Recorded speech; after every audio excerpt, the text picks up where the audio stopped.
Bonjour mes frères et mes sœurs, soyez les bienvenus sur notre site internet de l'église de Bourges, Viazin Saint-Amand. J'espère que vous allez bien, par la grâce de Dieu.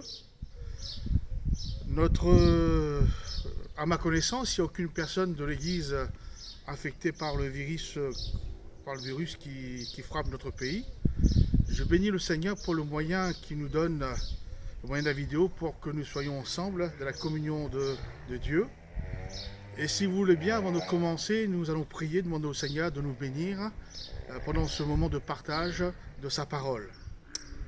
Seigneur, notre Dieu, notre tendre bon Père Céleste, nous voulons te bénir, te louer pour le privilège que nous avons de t'appartenir. Merci pour ce moyen de la vidéo qui nous permet d'être ensemble. C'est vrai que tu es avec nous tous les jours jusqu'à la fin du monde. Et je te prie ce matin de nous bénir particulièrement. Chacun dans sa maison, chacun dans sa demeure, avec sa famille, ses enfants, ses parents. Seigneur, nous savons que tu es celui qui bénit, qui console, qui relève, qui fortifie. Et nous avons encore besoin de ta grâce. Laisse-nous t'adorer, de te bénir dans le nom de Jésus pour ce grand et si grand salut. Merci parce que tu es vivant et nous voulons vraiment t'apporter notre reconnaissance ce matin. Amen. Le titre de notre entretien ce matin sera « Tu as quelque chose de précieux à la maison ». Mais avant de commencer, je vais vous raconter l'histoire d'une pauvre veuve américaine qui vivait dans une extrême pauvreté. Cette femme avait perdu son mari pendant la guerre de sécession. Et lorsqu'elle était venue reprendre le corps de son mari décédé, un responsable militaire lui avait donné le certificat militaire de son mari et un autre document qu'elle s'empressa de mettre sous cadre dans le salon de sa maison. Ça faisait 10 ans que cette femme se débattait pour faire vivre sa famille de la pauvreté, jusqu'à ce jour où un employé de mairie était venu dans sa maison pour faire le point de sa situation financière qui était désastreuse. L'employé qui était assis dans le canapé a levé les yeux et a regardé le certificat militaire de son mari décédé et un papier à côté. Il se leva, regarda de plus près et se rendit compte que ce document était en réalité un faire-valoir pour percevoir immédiatement 1 an de solde de son mari décédé et une allocation mensuelle équivalent à la solde versée à son mari. Tout ça jusqu'à la mort de son épouse. Savez-vous que cette pauvre femme qui vivait dans une grande misère ne savait pas que chez elle, elle avait quelque chose de précieux qui pouvait la faire vivre décemment, jusqu'à sa mort. Mon frère, ma soeur, permettez-moi de vous dire que vous aussi, vous avez quelque chose d'important, quelque chose de précieux qui vous permet de vivre au-dessus de vos difficultés, de vos souffrances et de votre détresse. Tu as quelque chose de précieux à la maison. C'est pas moi qui le dis, c'est Dieu qui vous le dit par sa parole. Lisons ce texte dans le 2e livre des Rois, au chapitre 4. Une femme d'entre les femmes des fils des prophètes cria à Élisée en disant « Ton serviteur, mon mari, est mort. Et tu sais que ton serviteur craignait l'Éternel, car le créancier est venu pour prendre mes 2 enfants et en faire ses esclaves. » Élisée lui dit « Que puis-je faire pour toi? Dis-moi, qu'as-tu à la maison ?» Elle répondit « Ta servante n'a rien du tout à la maison qu'un vase d'huile. » Et il dit « Va demander au dehors des vases chez tous tes voisins, des vases vides et n'en demande pas un petit nombre. Quand tu seras rentré, tu fermeras la porte sur toi et sur tes enfants.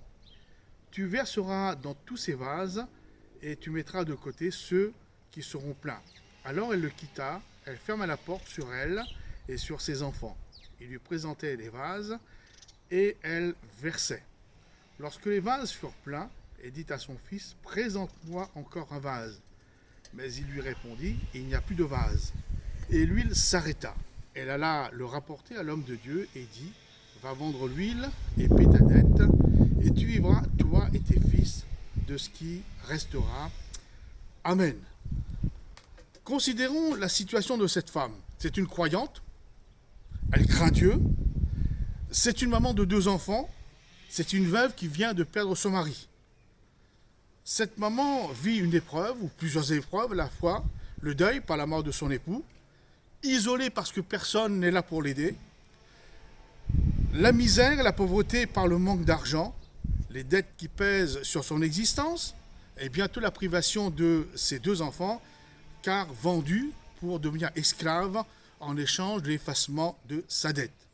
Et enfin, un avenir sombre, puisque privé de ses enfants, car en ce temps-là, l'avenir financier des parents âgés passait par le soutien attentionné de leurs enfants. Cette situation peut se manifester dans sa totalité ou en partie chez le chrétien. N'oublions pas que cette femme était croyante, elle faisait partie du peuple d'Israël. Et le psalmiste, au chapitre 34, verset 20, dit « Le malheur atteint souvent le juste, mais l'Éternel l'en délivre toujours. » S'il y a des frères, des sœurs qui nous écoutent et qui se trouvent dans une situation similaire à celle-ci, sachez qu'il y a une solution pour vous ce matin. Suivons l'exemple de cette femme. Cette femme va s'adresser à une personne pour avoir une solution, une aide, un secours, un réconfort, une écoute, un conseil. Il va de soi que ce ne sera pas n'importe quelle personne, mais quelqu'un qui pourra quelque chose pour la sortir de cette détresse. Alors elle va s'adresser, elle va crier au prophète Élisée. Élisée veut dire « Dieu est salut ». Donc si on peut parler ainsi, cette femme, cette veuve, cette maman dans la détresse s'est adressée à Dieu est salut pour avoir du secours. Ici, Élisée représente la personne de Dieu. Élisée est le type de Dieu. Donc cette femme veuve s'est adressée à Dieu salut, qui signifie en réalité le Dieu qui met hors péril, le Dieu qui met hors du mal, le Dieu qui fait échapper au danger, au malheur, le Dieu qui sauve de l'état du péché et bien sûr à la mort éternelle qui est le salut de l'âme. Bonne nouvelle pour nous ce matin, notre Dieu salut n'a pas changé, il est toujours disponible pour nous. L'auteur de l'Épître aux Hébreux, chapitre 4, verset 16, nous dit « Approchons-nous donc avec assurance du trône de la grâce, afin d'obtenir miséricorde et de trouver grâce pour être secourus dans nos besoins. » Le psalmiste, au chapitre 34, verset 6, dit aussi « Quand un malheureux crie, l'Éternel entend et il le sauve de toutes ses détresses. » En réponse à la demande, à la prière, au cri de cette femme veuve, Élisée, Dieu est salut, Dieu lui répond en disant « Dis-moi, qu'as-tu à la maison ?» Dis-moi, qu'as-tu à la maison ? Cette réponse de Dieu est étonnante, mais ô combien importante. Et c'est là le point central de notre histoire. Qu'as-tu à la maison en tant que croyant ? Sous-entendu, dans cette affirmation « qu'as-tu à la maison », dans cette question « qu'as-tu à la maison », sous-entendu, tu as quelque chose en toi. Tu as quelque chose dans ta vie. Tu as quelque chose dans ton cœur. Tu dois avoir quelque chose. Et par cette réponse, Dieu est salut, Dieu veut montrer à cette croyante, à cette sœur, qu'elle avait en elle quelque chose de précieux. Quelque chose de valeur. Qu'elle avait dans sa vie, dans son cœur, quelque chose qui pouvait l'aider. Qu'elle avait dans sa maison quelque chose de précieux et de valeur. C'est ça, elle avait quelque chose. Cette femme en grande difficulté avait quelque chose à la maison dont elle ignorait la valeur, dont elle minimisait l'importance. Et cela se vérifie par sa réponse au verset 2. Elle va répondre « Ta servante n'a rien du tout à la maison qu'un vase d'huile. » C'est vrai que selon les versions de la Bible, elle va dire une goutte d'huile ou un peu d'huile. Pour elle, cette goutte d'huile, ce vase d'huile, ce peu d'huile, ne comptait pas. Ce n'était rien, ça n'avait aucune valeur. Mon frère, ma sœur, en Christ, tu as en toi, tu as avec toi, tu as dans ta vie, dans ta maison, un trésor, un bien précieux, quelque chose ou quelqu'un de valeur. Ne le néglige pas, ne le considère pas comme rien du tout. Je n'ai rien du tout, mais si. L'apôtre Paul dira à Timothée, ne néglige pas le don de Dieu qui est en toi et qui t'a été donné par prophétie avec l'imposition des mains de l'assemblée des anciens. Que représente cette goutte d'huile, ce peu d'huile, ce rien du tout pour certains, mais pour nous, surtout pour nous chrétiens aujourd'hui? Dans les Saintes Écritures, l'huile est un type de la lumière, mais plus particulièrement du Saint-Esprit. Lorsque Samuel est venu choisir un roi parmi les fils d'Ésaïe, donc Dieu lui a dit c'est David. Alors il a dit que Samuel prit la corne d'huile et éloignit au milieu de ses frères. Alors l'Esprit de l'Éternel saisit David à partir de ce jour et dans la suite, etc. Dans les Actes, au chapitre 2, verset 2, il a dit au sujet de la Pentecôte, tout à coup il vint du ciel un bruit comme celui d'un vent impétueux, et il remplit toute la maison où ils étaient assis. Des langues semblables à des langues de feu leur apparurent, séparées les unes des autres, et se posèrent sur chacun d'eux. Et ils furent tous remplis du Saint-Esprit, et se mirent à parler en d'autres langues, selon que l'Esprit leur donnait de s'exprimer. Le prophète Ésaïe, parlant du Saint-Esprit, au chapitre 59, verset 19, dira « Quand l'ennemi viendra comme un fleuve », vous savez, un fleuve, quand ça déborde, mais l'Esprit de l'Éternel le mettra en fuite. Donc, voyez-vous, dans cette goutte d'huile, ce rien du tout, il parle du Saint-Esprit. N'oubliez pas que nous avons été baptisés du Saint-Esprit. Cette goutte d'huile aussi, ce rien du tout, peut représenter la parole de Dieu. Et ces innombrables promesses nous concernant, que Dieu a laissées pour nous. Donc l'apôtre Paul, dans l'Épître aux Romains, chapitre 1, verset 16, dira « Je n'ai point honte de l'Évangile ». Pourquoi ? C'est une puissance de Dieu pour le salut de quiconque croit. Cette goutte d'huile, ce rien du tout, pour cette femme, et qui est aussi quelquefois pour nous-mêmes, représente la personne de Jésus en nous. La personne de Jésus, lorsque nous avons accepté Jésus en nous, Jésus est venu habiter en nous. Nous sommes le temple du Saint-Esprit. Dans l'Épître aux Galates, au chapitre 3, verset 26, Paul dit « Car vous êtes tous fils de Dieu, ou fils de Dieu par la foi en Jésus-Christ, vous tous qui avez été baptisés en Christ, vous avez revêtu Christ. Vous avez revêtu Christ en nous. » Ou alors dans Éphésiens, chapitre 3, verset 17, il ajoute « Christ habite dans vos cœurs par la foi. » Donc voyez-vous ce rien du tout, cette goutte d'huile, peut aussi représenter notre petite foi. Notre petite foi, j'ai une petite foi. Mais savez-vous que la Bible dit, que Jésus dit, Matthieu 17, verset 20, je vous le dis en vérité, si vous aviez la foi comme un grain de sénévé, c'est une petite graine. Avec cette petite graine de sénévé qui représente la foi, vous diriez à cette montagne, transporte-toi d'ici, là, elle se transporterait, rien ne vous serait impossible. Voilà en réalité ce que valait que cette femme pensait de « je n'ai rien du tout », une goutte d'huile, ce rien du tout, mes frères et mes sœurs.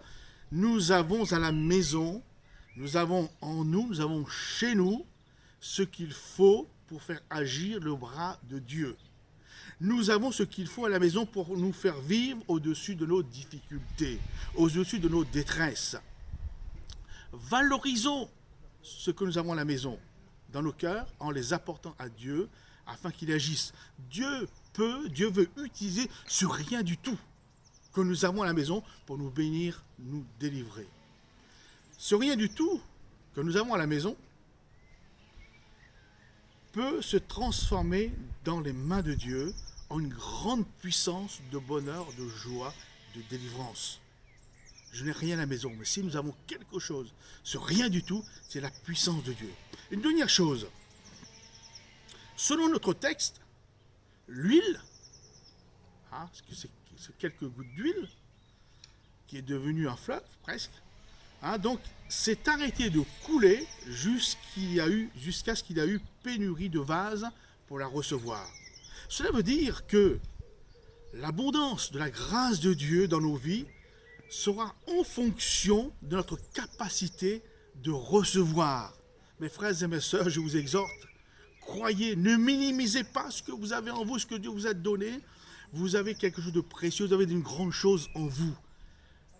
La présence de Dieu, l'Esprit de Dieu, la parole de Dieu, Jésus lui-même, votre petite foi, avec cela, Dieu peut se manifester agir et vous rendre victorieux. Oui, je dis, vous avez à la maison quelque chose qui vous dépasse, qui nous dépasse tous, c'est la grâce de Dieu. Alors je vais m'arrêter là et nous allons tout simplement courber la tête et prier, demander au Seigneur de nous faire réaliser combien nous avons ce trésor, combien de trésors nous avons de sa part chez nous. Que Dieu nous aide à voir, à regarder, à valoriser ce qu'il a mis en nous, sa parole, la présence de Dieu, la foi, le Saint-Esprit, tout cela pour que nous vivions correctement. Seigneur, je te bénis parce que tu nous rappelles au travers de ta parole que Seigneur, ce rien du tout, ce petit quelque chose, Seigneur, tu peux te manifester au travers d'elle. Tu peux, Seigneur, te glorifier. Tu peux, Seigneur, multiplier cette puissance. Je te prie de bénir mon frère, ma soeur, dans les difficultés. Seigneur, isolés dans leur maison. Seigneur, je te prie maintenant d'étendre ta bonne main, d'agir par ta grâce et, Seigneur, de fortifier, d'encourager. Merci parce que tu vas le faire. Je le crois dans le nom de Jésus. Amen. Alors, avant de terminer, donc, je vous donne le programme de la semaine prochaine sur notre site internet. Donc, mardi 24 mars, donc, dans le cours de l'après-midi, nous mettrons en ligne, alors par écrit, une pensée biblique de notre frère Mathieu Burle. Et vendredi 27 mars, donc pareil, dans l'après-midi, une pensée biblique par écrit de notre frère Michael Alloran. Et bien sûr, dimanche prochain, dimanche 29 mars, nous aurons un enseignement, là aussi, biblique, mais par vidéo. Nous allons faire l'effort de faire des vidéos. Donc, un enseignement biblique donné par notre frère Nicolas Cadet. Donc, un rappel important, je le dis quand même, l'Église continue d'exister et exercer son ministère, même quand elle ne peut pas se réunir comme en ce moment, comme actuellement. Aujourd'hui, nous savons que nous ne pouvons pas nous rassembler pour nos différentes rencontres dans nos églises, pendant, on ne sait pas encore. Donc il serait donc difficile à l'église locale et aux œuvres de survivre sans la dîme, sans l'offrande de ses fidèles. N'oubliez pas de continuer à nous faire parvenir votre dîme, ou votre don, votre offrande par chèque. Donc tout ça est écrit sur le site, alors d'Assemblée de Dieu de Bourges, adresse 144 rue Barbès à Bourges. Par virement bancaire, là les coordonnées bancaires sont sur le site, donc vous savez cela. Donc nous vous remercions donc pour vos dons qui nous permettent de fonctionner et de vous bénir déjà depuis 50 ans. Vous pouvez aussi me contacter par téléphone, je répète, par mail, par SMS. Restons en contact, gardons la communion fraternelle et nous serons bénis, nous serons en bénédiction aussi pour ceux qui nous entourent, tout simplement. Que le Seigneur vous bénisse. Amen.